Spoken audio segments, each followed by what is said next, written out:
Michel Ier de Roumanie au balcon du palais Elisabeta à Bucarest en 2013, l'une de ses dernières apparitions publiques avant de se retirer en 2016, cédant à sa fille aînée le soin de le représenter à l'avenir. 68 ans à attendre de pouvoir remonter sur le trône, en vain. Atteint d'un cancer depuis de longues années, c'est pourtant son épouse, Anne de Bourbon-Parme, qui partira en premier.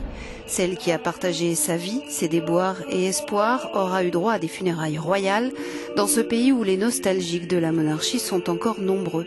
Mais le roi était absent de ces cérémonies, trop malade déjà. Michel Ier, arrière-petit-fils de la reine Victoria, cousin donc au 3e degré d'Élisabeth II, de Juan Carlos Ier, entre autres, petit-fils du roi Ferdinand Ier, n'a que 6 ans lorsqu'il monte sur le trône pour la première fois. Son père Carol II s'est enfui avec sa maîtresse après avoir été marié pour raison d'État.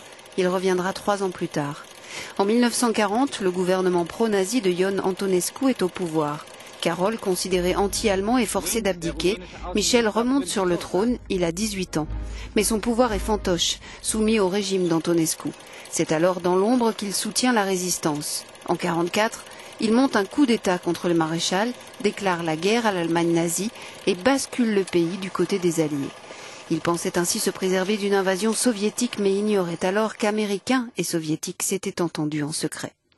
En 1947, l'armée rouge occupe le pays et le roi doit abdiquer. Dans son exil en Suisse, il épouse Anne. Ils auront 5 filles, l'aînée Margareta et son héritière.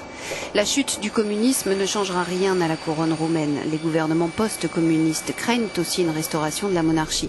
À partir de 1990, le roi tente toutefois plusieurs fois sa chance, comme ce jour-là en 1994.